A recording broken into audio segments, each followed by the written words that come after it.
لله وكفى والسلام على عباده الذين اصطفى وعلى سيد الرسل وخاتم الأنبياء أما بعد فأعوذ بالله من الشيطان الرجيم بسم الله الرحمن الرحيم قال رسول الله صلى الله عليه وسلم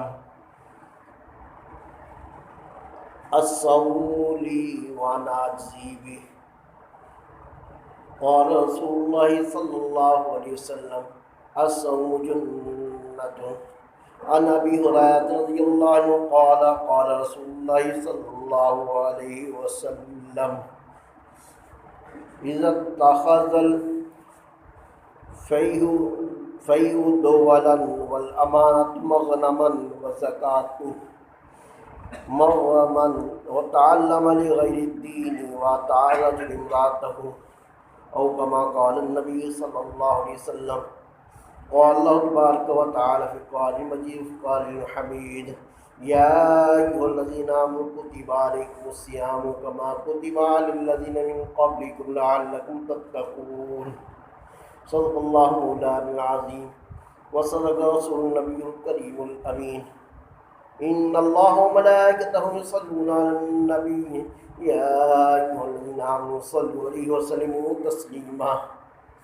اللهم صل على محمد وعلى آل محمد كما صليت على إبراهيم وعلى آل إبراهيم إنك حميد مجيد اللهم بارك على محمد وعلى آل محمد كما باركت على إبراهيم وعلى آل إبراهيم إنك حميد مجيد۔ حمد و صلات کے بعد میرے انتہائی قابل احترام مسلمان دوستوں، بھائیوں اور ساتھیوں، ماہ مقدس کا مہینہ قریب آ رہا ہے۔ ہم رمضان المبارک کیسے گزاریں، اس پر ہم انشاءاللہ اگلے جمعے تفصیل کے ساتھ بات کریں گے۔ ہمارے لیے پیارے نبی صلی اللہ علیہ وسلم کی زندگی بہترین نمونہ ہے۔ نبی اکرم رحمت دو جہاں صلی اللہ علیہ وسلم نے امت کو کچھ باتیں سمجھائی ہیں، آج اس پر بات کریں گے۔ وجہ یہ ہے کہ لوگوں پر بڑے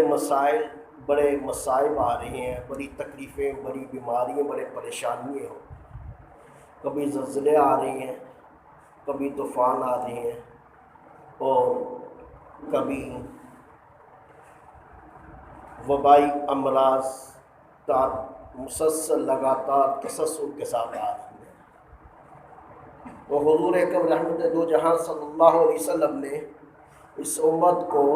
سمجھایا ہے، کچھ باتیں سمجھائی ہیں کہ یہ بیماریاں، یہ وبائی امراض، یہ طرح طرح کی جو مسائل ہیں، یہ کیوں ہیں۔ آئیے گا ہم پیارے نبی صلی اللہ علیہ وسلم کے اقوال مبارک کی روشنی میں یہ دیکھیں کہ یہ بیماریاں، یہ تکلیفیں، یہ پیدا پہ وبائی امراض کہاں کی شکار ہو رہی ہیں، ان کی وجوہات کیا ہیں۔ تو میرے دوستو، ہمیں چاہیے کہ ماہ مقدس آنے سے پہلے ہم اپنے اندر کے من کو پاک صاف کریں، توبہ استغفار کریں، اور اللہ تعالیٰ کی بارگاہ میں ماہ مقدس میں التجا کریں کہ اللہ تعالیٰ وبائی امراض کو ہم سب لوگوں سے دور فرما دیں۔ تو میرے دوستو، حضور اکرم رحمت دو جہاں امام الانبیاء والمرسلین صلی اللہ علیہ وسلم نے ارشاد فرمایا۔ اس حدیث کو روایت کرنے والے ہیں سیدنا ابو ہریرہ رضی اللہ تعالیٰ۔ 5000 سے زیادہ انہوں نے احادیث پاک کا امت تک پہنچائی ہیں۔ اور سیدنا ابو ہریرہ رضی اللہ تعالیٰ حضور صلی اللہ علیہ وسلم خدمت اقدس میں یہ رہتے تھے، اصحاب صفہ میں ان کا شمار ہوتا ہے۔ ہر وقت یہ قرآن و حدیث پڑھتے رہتے تھے، سیکھتے رہتے تھے، اور ان کو یہ اعزاز حاصل ہے کہ کہ پیارے نبی صلی اللہ علیہ وسلم کی سب سے زیادہ احادیث مبارکہ امت تک پہنچائی ہے، اور یہ فقیہ اور محدث صحابی تھے، یعنی احادیث مبارکہ کو سمجھتے بھی تھے اور احادیث مبارکہ امت تک پہنچاتے بھی تھے۔ حضور اکرم رحمت دو جہاں صلی اللہ علیہ وسلم نے ان کو دعا دی تھی۔ ان کی والدہ محترمہ مسلمان نہیں تھیں، حضور صلی اللہ علیہ وسلم بارے میں کوئی بات ایسی کہہ دیتی تو ان کو بہت دکھ ہوتا۔ ایک دن حضور صلی اللہ علیہ وسلم خدمت اقدس میں تشریف لائے، سیدنا ابو ہریرہ رضی اللہ تعالیٰ نے عرض کی اللہ کے رسول صلی اللہ علیہ وسلم آپ دعا فرما دیں کہ میری والدہ محترمہ مسلمان ہو جائے۔ پیارے نبی صلی اللہ علیہ وسلم ہاتھ مبارک اٹھائے دعا کے لیے، یہ سیدھے تشریف لے گئے گھر، دوبارہ کھٹکھٹایا، پوچھا کون؟ والدہ نے پوچھا تو عرض کیا ابو ہریرہ۔ فرمانے لگے ٹھہر جاؤ۔ وہ غسل کیا، انہوں نے دروازہ کھولا اور کلمہ پڑھ کے لا الہ الا اللہ محمد رسول اللہ۔ تو یہ تھے وہ عظیم سیدنا ابو ہریرہ رضی اللہ تعالیٰ عنہ، یہ گورنر تھے۔ تو ان کی بیٹی کہتی ہے ابا جان میری سہیلیاں کہتی ہیں تمہارے ابا گورنر ہیں، تمہیں ایک ہار بھی خرید کر نہیں دے سکتے، ایک ہار بھی نہیں تم نے پہنا ہوا۔ تو انہوں نے فرمایا کہ اپنی سہیلیوں سے بیٹی کہہ دینا کہ میں جہنم کی آگ خرید کر نہیں دے سکتا۔ کہ قرآن پاک اللہ نے فرمایا والذین یکنزون الذھب والفضة ولا ينفقونها في سبیل اللہ وبشرهم بعذاب علیم۔ جو لوگ سونے اور چاندی کو جمع کرتے ہیں اور اس کو اللہ کی راستے میں خرچ نہیں کرتے تو ان کو دردناک عذاب کی خوشخبری سنا دے۔ یوم یحمى علیہا فی نار جہنم، جس دن اس کو جہنم کی آگ کے اندر دہکایا جائے گا۔ فتقویٰ بها جباہہم وجنوبہم وظہورہم، پھر ان کے آبروؤں کو، ان کی پشتوں کو، ان کے پہلوؤں کو داغا جائے گا اور کہا جائے گا فذوقوا ھذا ما کنزتم لانفسکم، یہی تمہارا وہ خزانہ ہے، دو مال و دولت ہے جو تم نے اپنے فائدے کے لیے جمع کی تھی۔ فذوقوا ما کنتم تکنزون، تو چکھو جو تم جمع کرتے تھے۔ تو سیدنا ابو ہریرہ رضی اللہ تعالی عنہ عظیم صحابی جن کو رسول اللہ صلی اللہ علیہ وسلم دعا دی تھی، ایک دفعہ آپ صلی اللہ علیہ وسلم فرمایا کہ ابو ہریرہ چادر بچھاؤ، انہوں نے چادر بچھائی، پھر آپ صلی اللہ علیہ وسلم کچھ پڑھا، فرمایا اس کا اپنے جسم پر پہن لو۔ تو ایمان و حکمت اللہ تعالیٰ نے ان کے سینے میں پیارے نبی صلی اللہ علیہ وسلم کے اقوال ارشادات سیدنا ابو ہریرہ رضی اللہ عنہ سینے میں اللہ تعالیٰ نے بھر دیے۔ تو یہ ابو ہریرہ رضی اللہ تعالیٰ فرماتے ہیں رسول اللہ صلی اللہ علیہ وسلم نے فرمایا کہ جب میری امت کے اندر 15 چیزیں ظاہر ہو جائیں تو پھر تم نے سرخ آندھیوں کا، ریح الحمرا، سرخ آندھیوں کا، وزلزلۃ اور زلزلوں کا، وخسفن اور زمین میں دھس جانے کا، ومسخن اور شکلیں اور عادتیں بگڑنے کا، وقذفن اور کنکر پڑنے کا، وآیات تتابعین اور پے در پہ مصیبتیں پریشانیاں آنے کا، اس طرح انتظار کرنا کہ جس طرح کے کوئی تسبیح ہو، ہار ہو، قطع حاصل ہو، اس کی تاب، اس کا دھاگا ٹوٹ جائے، فتتابع بعض بعضاً، پھر وہ آگے پیچھے موتی بکھر جائیں دھاگا ٹوٹنے کی وجہ سے، ایسے یہ کہ بعد دیگرے آئیں گی بیماریاں، پریشانیاں، جب یہ 15 چیزیں میری امت کے اندر ظاہر ہو جائیں گی۔ آئیے گا ہم آپ کو بتاتے ہیں وہ 15 چیزیں کون سی ہیں۔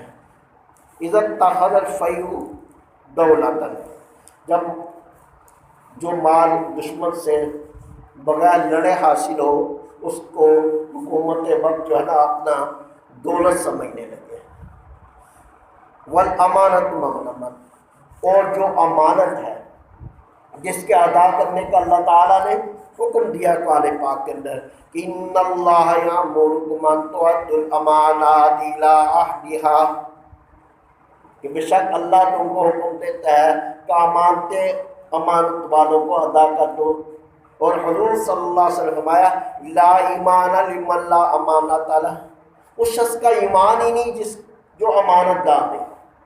اور قرآن پاک میں اللہ تعالیٰ نے صفت بیان کی والذین هم لاماناتہم راعون، کامیاب ہوں گے وہ ایمان والے جو اپنے امانتوں کی اور اپنے عہد کی حفاظت کرتے ہیں، خیال رکھتے ہیں۔ اور حضور صلی اللہ علیہ وسلم نے فرمایا میری امت سے پہلے سب سے پہلی جو صفت اٹھائی جائے گی وہ امانت اور دیانتداری۔ آج آپ کو بے ایمان، بددیانت اور امانت میں خیانت کرنے والے، خصوصاً سرکاری املاک، سرکاری دولت لوٹنے والے، کرپٹ بدعنوان، راشی قسم کے بیوروکریٹ اور راشی قسم کے آپ کو جتنے بھی ہیں وہ لوگ نظر آئیں گے جو حکومت کے اندر ہیں یا جو حکومت میں نہیں لیکن اپنا کاروبار کرتے ہیں تو دیانتداری کو ملحوظ خاطر رکھتے ہیں، یا جو کوئی ملازم ہے، جہاں کے بھی ملازم ہیں وہ صبح کو روزہ رکھیں گے سحری کے وقت اور رات پوری جاگتے رہیں گے شب برات میں، اور دن کو کیا کہیں گے فون کر کے اپنے دوست کو بھی آج میں ڈیوٹی پر نہیں آؤں گا، میری ہاتھ ہی لگا دیں۔ یہ حال ہے، رات عبادت کریں گے، روزہ دن کو رکھیں گے، اور بددیانتی کی مثال کیا ہے کہ میں آج ڈیوٹی پر نہیں آؤں گا، میری حاضری لگا دینا، کھانا خالی نہ رکھنا، یعنی پھلو کھاتے ہیں۔ یہ ہماری بددیانتی اور خیانت ہے، بے ایمانی ہے۔ تو میرے دوستو، حضور اکرم رحمت دو جہاں صلی اللہ علیہ وسلم نے فرمایا کہ پہلی صفت جو اس امت میں میری اٹھا لی جائے گی وہ امانت داری ہے۔ لوگ بے ایمان، بددیانتی اور خیانتوں کے مرتکب ہوں گے، کرپشن کریں گے، بدعنوانی کریں گے، اور یہ امت کے اندر مرض بہت زیادہ ہو چکا ہے۔ تیسری چیز جو پیارے نبی صلی اللہ علیہ وسلم آئی والزکوٰۃ مغنمۃ، جب میری امت کے اندر زکوٰۃ کو جرمانہ سمجھا جائے، یعنی زکوٰۃ کو بوجھ سمجھ کر، جرمانہ سمجھ کر، تاوان سمجھ کر ادا کریں گے، مجبوراً دل سے نہیں کریں گے، حالانکہ قرآن پاک میں ہے وَمَا آتِيتُم مِّن زَكَاةٍ تُرِيدُونَ وَجْهَ اللَّهِ فَأُولَٰئِكَ هُمُ الْمُضْعِفُونَ، اور جو بھی تم زکوٰۃ دیتے ہو اللہ کی رضا کو چاہتے ہوئے تو اللہ تعالیٰ اس کو دگنا چگنا کر دیتے ہیں۔ تو یہی لوگ ہیں، ان کا یہ مال کیا ہو جاتا ہے؟ دگنا چگنا ہو جاتا ہے۔ لیکن یمحق اللہ الربا ویربی الصدقات، اللہ تعالیٰ صدقہ خیرات کو بڑھاتے ہیں اور سود کو مٹاتے ہیں۔ ظاہر طور پر سود بڑھتا ہے، سو ہے کہ 118-17% حکومت سود اگر لیتے ہیں 17 پہ بڑھ گئے، لیکن اللہ تعالیٰ فرماتا ہے یمحق اللہ الربا، اللہ تعالیٰ سود کو مٹاتے ہیں، ویربی الصدقات، اور جو صدقہ خیرات تم اللہ کے راہ میں دیتے اس کو اللہ تعالیٰ بڑھاتے جاتے ہیں۔ تو سوچیں، غور کریں۔ تو حضور اکرم رحمت دو جہاں صلی اللہ علیہ وسلم نے کیا فرمایا کہ آندھیوں کا، طوفانوں کا، زمین میں دھنس جانے کا، اور کینکروں کا اور شکلیں آتے بگڑنے کا انتظار کرنا، پیدل پہ مصیبتوں پریشانیوں کا، کب؟ جب زکوٰۃ کو جرمانہ سمجھا جانا لگے، امانت میں خیانت کی جانے لگے، امانت کو مال غنیمت سمجھ کر حرام کیا جانے لگے، اور جو بغیر لڑے اللہ تعالیٰ مال و دولت دے اس کو لے لیا جائے بددیانتی و خیانت کے ساتھ۔ اور چوتھا وَتَعَلَّمَ لِغَيْرِ الدِّينِ، دین کے علاوہ اور تعلیم کو اہم سمجھا جانے لگے، دین کی تعلیم کو پس پش ڈال دیا۔ دین اسلام جو اللہ تعالیٰ وحدہ لا شریک نے قرآن پاک نازل فرمایا ہے کتاب انزل الیک فلا یکن فی صدرک حرج منہ لتنذر بہ وذکری للمؤمنین۔ یہ کتاب قرآن پاک آپ صلی اللہ علیہ وسلم کی طرف اتاری گئی ہے، تو سینے میں تنگی نہیں آنی چاہیے اس کو آپ لوگوں کو ڈرانے کے لیے، اور یہ ایمان والوں کے لیے یاد دہانی اور نصیحت ہے۔ وَنُنَزِّلُ مِنَ الْقُرْآنِ مَا هُوَ شِفَاءٌ وَرَحْمَةٌ لِّلْمُؤْمِنِينَ، اور ہم نے اس قرآن کو نازل کیا جس میں رحمت بھی ہے اور شفا بھی ہے ایمان والوں۔ وہ قرآن جو رحمت ہے، باعث شفا ہے، اور وہ احادیث مبارکہ جس کے بارے میں حضور صلی اللہ علیہ وسلم فرمایا کہ نظر اللہ ابراہیم سمع مقالتی، اللہ ہمیشہ میرے اس امتی کو تر و تازہ رکھے جو میری باتیں، میری احادیث کو سنتا ہے، پھر ان کو یاد کرتا ہے، عمل کرتا ہے، آگے پہنچاتا ہے۔ حضور اکرم رحمت دو جہاں امام الانبیاء والمرسلین صلی اللہ علیہ وسلم دعا دے رہی ہیں اپنے اس امتی کو کہ اللہ ہمیشہ اس کو تر و تازہ رکھے۔ آج چہرے ہمارے کھلے ہوئے کیوں نہیں ہیں؟ آج چہروں پر وہ نور کیوں نہیں ہے؟ چہروں پر وہ رونق کیوں نہیں ہے؟ ہمارے چہرے اتنے خوبصورت اس طرح نہیں ہیں جس طرح ہونے چاہیے۔ چہروں پر ہوائیاں کیوں اڑ رہی ہیں؟ پریشان کن حالات کیوں ہیں کہ ہم نے جو تعلیم اصل تھی اس کو چھوڑ۔ تو حضور اکرم رحمت دو جہاں صلی اللہ علیہ وسلم فرمایا چوتھی جب میری امت کے اندر یہ بیماری پیدا ہو جائے کہ وہ دین کے علاوہ اور تو علوم سیکھے اور تو فن حاصل کرے، لیکن دین کی تعلیم کو پس پش ڈال دے، دین کو نہ سیکھے۔ حالانکہ طالب علم فریضۃ علی کل مسلم فرمایا پیارے نبی صلی اللہ علیہ وسلم نے کہ علم کا حاصل کرنا ہر مسلمان پر فرض ہے، اور یہ دین کا ہے، باقی سب فن ہے، ہنر ہے، اس میں منع نہیں کیا، لیکن جو ضروری دین کی تعلیم ہے اس کا حاصل کرنا بھی ضروری فرض ہے، کیونکہ اس کے حاصل کرنے کی وجہ سے آپ باقی جو عبادات ہے اس کو ادائیگی کر سکتے ہیں۔ زکوٰۃ کی ادائیگی ہے، نماز کی ادائیگی ہے، روزے کی ادائیگی ہے، اس کے علاوہ طہارت پاکیزگی کے مسائل ہیں جس کے بغیر قرآن نہیں پڑھ سکتے، نماز نہیں پڑھ سکتے۔ ان کی ادائیگی تبھی ممکن ہے جب پاک صافی ہو سکتے، غسل کے فرائض ہیں، جب تک کہ ہم دینی علوم جو ضروری ہے اس کو نہیں حاصل کریں۔ اور صرف ایک علماء کا طبقہ ایسا ہے کہ حضور صلی اللہ علیہ وسلم نے فرمایا کہ اگر یہ نہیں رہیں گے تو پھر علم نہیں رہے گا، جہالت رہے گی۔ اور رسول اللہ صلی اللہ علیہ وسلم، اللہ کے رسول صلی اللہ علیہ وسلم ارشاد فرمایا، بخاری شریف اور مسلم شریف کے متفق علیہ حدیث میں بات ہے، ان اللہ لا يقبض العلم انتزاعا ينتزعه من العباد، بے شک اللہ تعالیٰ اس علم دین کو اس طرح نہیں اٹھائیں گے کہ لوگ موجود ہوں، اللہ کے بندے موجود نہیں اٹھا لیں، علم کو اٹھا لیں۔ سيقبض العلم بقبض العلماء، اللہ تعالیٰ علم کو اٹھا لیں گے، علماء کو اٹھا لیں۔ قیامت کی نشانیوں میں سے ایک یہ بھی ہے کہ علماء اٹھتے جائیں گے، نیک لوگ، علماء صلاح بڑے جید علماء، مفتیان اکرام، علماء صالح اٹھتے جائیں گے،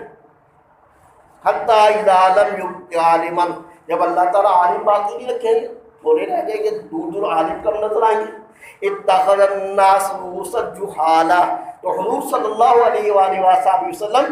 ارشاد فرماتے ہیں لوگ جاہلوں کو اپنا امام پیشوا رہنما بنائیں گے۔ فَسُئِلُوا، پھر لوگ ان سے مسائل پوچھیں گے۔ آج دیکھیں آپ فیس بک نکال لیں، یوٹیوب نکال لیں، ہر ایرا نتھو خیرا جس کو پتہ ہی نہیں ہے دین کا وہ آ کر فتوے جاری کر رہا ہے، وہ منمانی کے اپنے مسائل بتا رہا ہے۔ فَسُئِلُوا، لوگ ان سے پوچھیں گے، فَأَفْتَوْا بِغَيْرِ عِلْمٍ، تو بغیر علم کے فتوے جاری کریں گے، فَضَلُّوا وَأَضَلُّوا، خود بھی گمراہ ہوں گے، اوروں کو بھی گمراہ کریں گے۔ تو میرے دوستو، اس لیے آپ نے کوئی دین کا شرعی مسئلہ پوچھنا ہو، اللہ تعالیٰ فَاسْأَلُوا أَهْلَ الذِّكْرِ إِن كُنتُمْ لَا تَعْلَمُونَ، اہل علم سے، جو علماء، انما یخشى من بعض العلماء، اللہ کے بندوں میں سے جو علماء حقیقت صحیح ہیں وہی خوف الہی، خشیت الہی رکھتے ہیں۔ قرآن پاک میں اللہ نے فرمایا ہے، تو اس لیے اللہ تعالیٰ فرمایا کہ اہل علم سے تو پوچھ لیا کرو، انما شفاء العی السؤال، جس کو نہیں مسئلے کا علم اس کے شفا مسئلہ پوچھنے میں ہے، پیارے نبی صلی اللہ علیہ وسلم نے فرمایا، عرض کر رہا تھا حضور اکرم رحمت دو جہاں امام الانبیاء والمرسلین صلی اللہ علیہ وآلہ وسلم نے ارشاد فرمایا کہ جب میری امت کے اندر یہ کیفیت ہو جائے، یہ رجحان ہو جائے کہ وہ دین کے علاوہ اور علوم سیکھے، علم دین سیکھنے کو برا سمجھے، یا جو علم دین سیکھنے والے ہیں ان سے تعلق نہ رکھے، ان سے رابطہ نہ رکھے، ان سے محبت نہ رکھے، قرآن والوں سے پیار نہ رکھے، تو ایک تو یہ فرمایا کہ وہ ایسے جو لوگ ہیں جو نہ سیکھتے ہیں قرآن، نہ علم دین سکھاتے ہیں، نہ قرآن کو، اور نہ ہی قرآن والوں سے پیار محبت رکھتے ہیں، فتح لک، حضور صلی اللہ علیہ وسلم وہ ہلاک ہو جائے۔ اور جب میری امت کے اندر یہ چیز ظاہر ہو جائے، سب سے پہلی بات جو عرض کی کہ بغیر لڑے جو مال و دولت اللہ تعالیٰ دیا ہے اس کو بلا وجہ وہ غلط طریقے سے لے لیں، اور امانت کو مال غنیمت سمجھتے ہوئے ہڑپ کر جائیں، حالانکہ امانت کے ادا کرنے کو حکم دیا ہے، اور زکوٰۃ کو جرمانہ سمجھے لگے، اللہ کی رضا کے لیے اس کو خرچ رکھ لیں۔ وما آتیتم من زکوٰۃ تریدون وجہ اللہ، جو تم زکوٰۃ دو اللہ کی رضا حاصل کرنے کے لیے دو، فاولئک هم المضعفون، اللہ تعالیٰ اس کو دگنا چگنا کر دیں گے، یہ اللہ تعالیٰ قرآن پاک فرمایا ہے۔ اور سود کو اللہ تعالیٰ مٹاتے ہیں، زکوٰۃ کو صدقہ خیرات کو بڑھاتے ہیں، اس کو وہ جرمانہ سمجھنے لگے، اور دین کے علاوہ اور علوم حاصل کریں، اور فن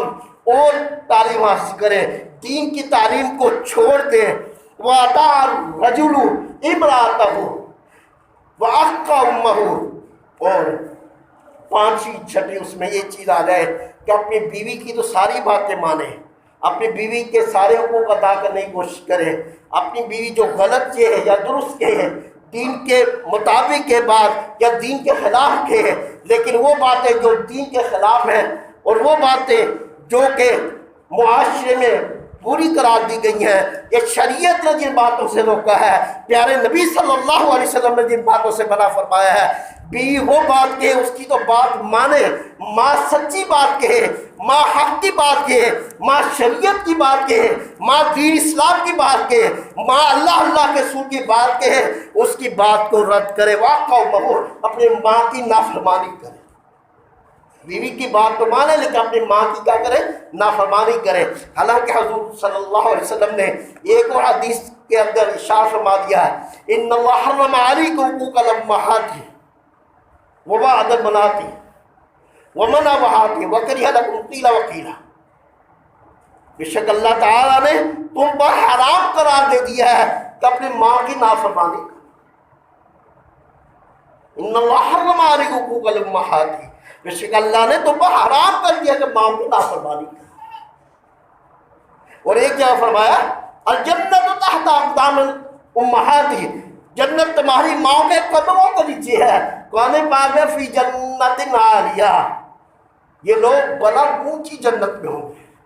وجنت عرضها كعرض السماء والارض، ایک جنت کی چوڑائی اتنی ہے جتنی آسمان اور زمین کی چوڑائی ہے، اتنی بڑی جنت، اور وہ اتنی بڑی جنت فرمایا الجنت تحت اقدام امہات، جنت تمہاری ماں کے قدموں کے نیچے ہے۔ تو حضور صلی اللہ علیہ وآلہ وسلم نے فرمایا کہ جب بیوی کی ہر بات مانی جائے گی اور ماں کی نافرمانی کی جائے گی، یہ میری امت کے اندر بات ظاہر ہو جائے گی، تو پھر آندھیوں کا، سرخ آندھیوں کا، طوفانوں کا، زلزلوں کا، شکلیں بگڑنے کا، زمین میں دھس جانے کا، پیدل پہ مسلسل لگاتا مصیبتوں کا، وباؤں کا، پریشانیوں کا انتظار کرنا، اس طرح جس طرح کے ایک تسبیح ہو یا ایک ہار ہو، اس میں موتی پروئے ہو، دھاگا ٹوٹ جائے، قطع سلک ہو، اس کا دھاگا ٹوٹ جائے کہ وہ موتی جو ہے نا آگے پیچھے ہو تو بکھرتے جائیں، ایسی یہ پریشانی، مصیبتیں، پریشانیاں آتی جائیں۔ پھر اس کے بعد فرمایا، یہ تو ساتویں چیز، وَأَدْنَىٰ صِدْقَهُ وَأَقْصَىٰ أَبَاهُ، ساتویں آٹھویں چیز کہ اپنے دوست کو تو اپنے قریب کرے، دوست کے ساتھ محفلیں بھی جاری ہیں، اس کے لیے وقت بھی موجود ہے، اس کے بعد ناچ اور گانے کی محفلوں میں جا رہی ہیں، اس کے ساتھ فیس بک میں دوستی بھی چل رہی ہے، اور پھر کھانا بھی ہوٹل میں کٹھے چل رہا ہے، گھوم پھر بھی رہے ہیں، باپ بوڑھا ہے، بیمار ہے، باپ کے پاس بیٹھنے کا وقت نہیں ہے۔ ادنا سلیقہ ہوا، اپنے دوست کو تو اپنے قریب رکھے، واقسا آپ اپنے ابا جی کو، اپنے والد محترم کو دور رکھے، اس کے بعد بیٹھنے کا، اس کا حال چال پوچھنے کا، اس کا علاج معالجہ کرنے کے لیے اور اس کے ساتھ پیار بھری باتیں کرنے کے لیے، اس کی خدمت کے لیے یا اس کو دینے کے لیے خرچ تک نہ ہو۔ جب میری امت میں یہ چیز پیدا ہو جائے، پھر آندھیوں کا، طوفانوں کا، سرخ آندھیوں کا، زلزلوں کا، زمین میں دہچانے کا، شکلیں بگڑنے کا، اور پیدل پہ لگاتار وباؤں کا، بیماریوں کا، مصیبتوں کا انتظار۔ یہ کون فرما رہے ہیں؟ پیارے نبی صلی اللہ علیہ وسلم۔ آج دیکھیں کیا امت میں یہ چیز نہیں ہے؟ حضور صلی اللہ علیہ وسلم نے فرمایا رضا ربی فی رضا الوالدی و سخط ربی فی سخط الوالدی۔ اللہ تعالیٰ کی رضا اور خوشی ہے والد کی خوشی میں، اللہ تعالیٰ کی ناراضگی ہے والد کی ناراضگی میں۔ تمہارا باپ خوش ہے تو اللہ راضی ہے، اگر تمہارا باپ خوش نہیں ہے تو اللہ تعالیٰ ناراض ہے۔ ایک جگہ فرمایا تیری جنت تیری جہنت تیرے ماں باپ، ماں باپ کی رضا میں تمہیں جنت ملے گی، اور ان کی نافرمانی میں،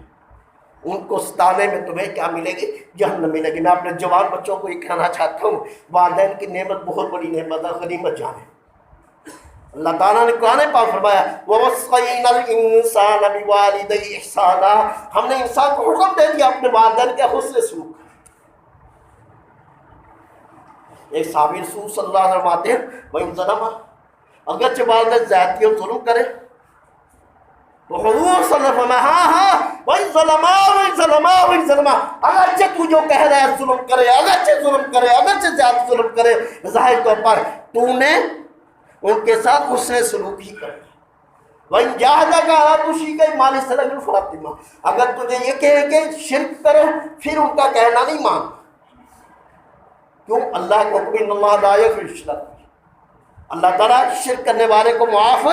نہیں کرے گا۔ تو حضور صلی اللہ علیہ وسلم آتے ہیں، ماں باپ جو بوڑھے ہو چکے ہیں، ماں کے کہنا نہ مانا جائے، بیوی کے ہر فرمائش پوری کی جائے، اور باپ کی بجائے دوست کو ترجیح دی جائے، دوست کو اہمیت دیا جائے، دوست کو قریب کیا جائے، اور باپ جو ہے اپنے سے دور کیا جائے، اس کے ساتھ اس سے سلوک نہ کیا جائے۔ جب یہ میری امت کے اندر ظاہر ہو باتیں، وضاحت اصوات مساجد ہے اور مسجدوں میں آوازیں ظاہر ہونا شروع ہو جائے، پھر اس کے بعد فرمایا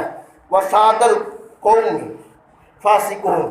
قوم کا جو رہنما ہے، سردار ہے، قوم کا جو چودھری ہے، وہ فاسق فاجری آدمی، فاسق ہو، گناہ گار ہو، نافرمان ہو۔ اب تو مساجد کی کمیٹی کے ایسے ہی صدر اور سیکرٹری بنتے ہیں جو بے نمازی ہوتے ہیں، وہ نماز نہیں پڑھتے اور ایک عالم دین کو پکڑ کر جب چاہے نکال دیتے ہیں، 7,000 2,000 5,000 کی تنخواہ بھی نہیں دیتے پھر بھی نکال دیتے ہیں۔ یہ حال ہو گیا ہوا ہے۔ اور عام جو ہے قوم مکان زعیم القوم ارذلہم، اور قوم کا جو ہے بڑا سردار یا وزیر یا مشیر یا ایم این اے یا ایم پی اے موجودہ دور میں، یا صدر یا وزیر اعظم، وہ ذلیل ترین انسان، بدترین انسان۔ جب قوم کی یہ حالت ہو جائے، پھر اس کے بعد اس